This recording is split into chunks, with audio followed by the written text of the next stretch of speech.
Hey everyone, and welcome. For all you diehard fans and data lovers out there, today, we're basically stepping into a time machine to track the ultimate transfer market value race. From 2004 all the way to the projected finish line in 2026, we are going to watch the baseline valuation of the world's elite athletes morph from tens of millions into hundreds of millions. We're pulling directly from the source data to map out this high-stakes financial roller coaster. And look, this isn't just about who scores the most goals, right? This is the thrilling, live-action evolution of player worth across 2 decades of modern football. So you might be wondering, just how fast is the football transfer market actually growing? Well, if you think it's just been a steady, predictable climb over the years, brace yourself. We're talking about aggressive, relentless financial leaps that have fundamentally rewritten the rulebook of the sport, leaving historical records completely in the dust. I mean, imagine the speed of a top-tier winger breaking down the sideline on a counterattack. That is the pace of the market inflation we are about to witness. Every single time the sporting world thought the market had peaked, the global economy somehow found another gear. 2026. Just let that number sink in for a second. This isn't just a calendar year on the horizon. It's the ultimate destination of the data race we're unpacking today. By the time we wrap up this explainer, the sheer scale of the financial valuations projected for this year is going to completely reshape your understanding of a player's worth. We're going to look at what the top of the mountain looks like in 2026, and honestly, it's bordering on the surreal. It's an entirely different financial universe from where we started. To really appreciate where we're heading, consider this crazy contrast. The absolute highest valued global icon back in 2004, the undisputed face of the game at that time, holds a valuation that wouldn't even crack the top 20 in the projected 2026 market. No way, right? But it's true. We're talking about a multiplier effect that completely defies standard sporting economics.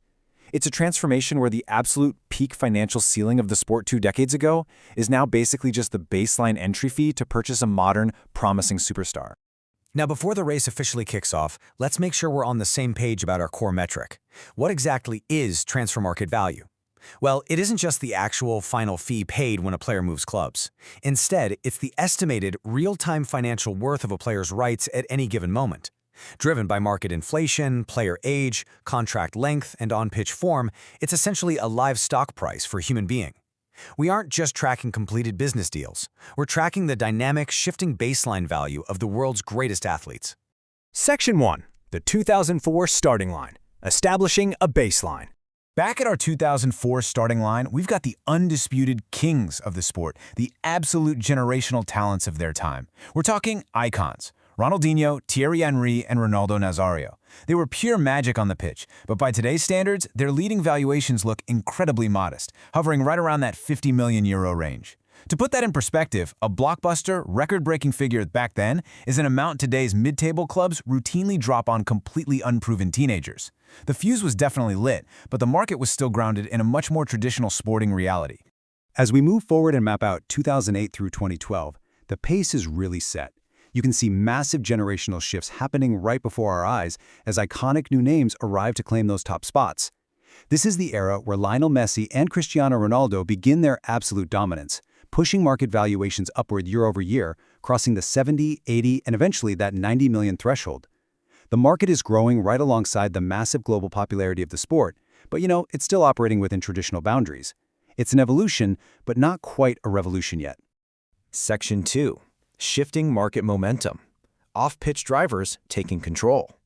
You see, those traditional boundaries of football finance, they were quickly stretched to their absolute limits by massive off-pitch drivers. First off, broadcasting rights. Domestic TV deals, specifically the massive influx of billions into the English Premier League, went from national broadcasts to fiercely contested global packages. Second, club takeovers. We saw sovereign wealth funds and ownership groups coming in, like the total transformations at Manchester City and Paris Saint-Germain, and they were completely unconcerned with traditional profit and loss constraints. Combine those two factors, and boom, you get unprecedented market inflation, completely skyrocketing the asking price for elite talent across the board. And as all this new money floods in, a fierce rivalry really emerges, right at the peak. We aren't just seeing one player pull away here. We're seeing a tiny, elite cluster of superstars, driven mostly by that incredible Messi and Ronaldo duopoly, just going neck and neck, pushing each other's valuations higher and higher toward the 9-figure mark. They're breaking historical records simultaneously, riding the wave of this global cash injection in real time, and effectively dragging the entire valuation of the global transfer market straight up with them. The pressure was building. The cash reserves were literally overflowing. So you've got to wonder, what happens when a single transaction comes along that is so massive, it fundamentally shatters the established financial reality of the sport entirely? Section 3, the value explosion. Charts go vertical. This rapid market inflation permanently reshapes the entire definition of player value. And the catalyst for all of this? The summer of 2017, when Neymar moved to Paris Saint-Germain for a staggering 222 million euros. This breakaway period completely shattered previous records. I mean, suddenly, the benchmark for a world-class player literally doubled almost overnight. A valuation that would have been considered utterly absurd just 5 years prior became the new normal, sparking these wild panic buys and massively inflated replacement fees all across Europe. The ceiling was completely blown off. During this historic value explosion, the absolute elite completely separate from the rest of the pack. I mean, the gap between the best in the world and the merely very good becomes this massive chasm. That steady growth curve we saw earlier, it turns into a vertical hockey stick. Players hitting the 150 to 200 million mark command valuations that completely dwarf their peers. They aren't just vital squad members anymore, they become financial institutions in their own right, basically carrying the economic weight of their entire clubs on their shoulders. Now, having survived that massive explosion of the mid-2010s, and after pushing through the unique temporary financial dip caused by global disruptions around 2020, we're on a direct trajectory toward our final projection.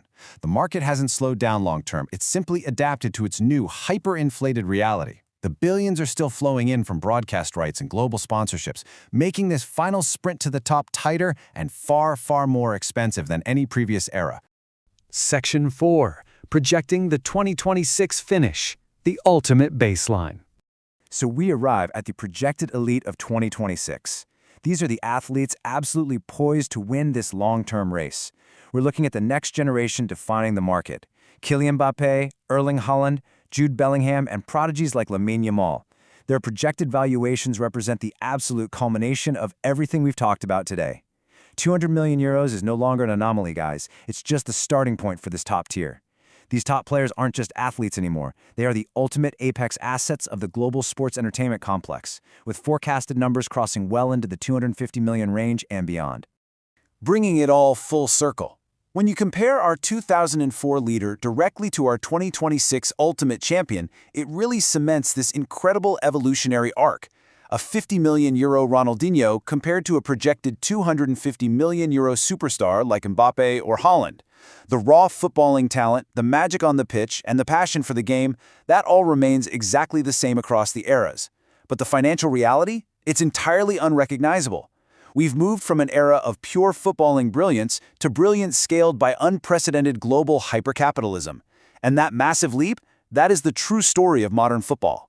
Which leaves us with one unavoidable question. If we've traveled this far, this fast, from 2004 all the way to 2026, where is the ceiling? Is there an eventual breaking point for the sports economy, or will these numbers just continue to climb into the stratosphere? As the global game expands, what will the absolute peak of this market look like in another 20 years? Thank you so much for joining me on this incredible data race in today's Explainer. Keep wondering, keep calculating, and I'll catch you next time.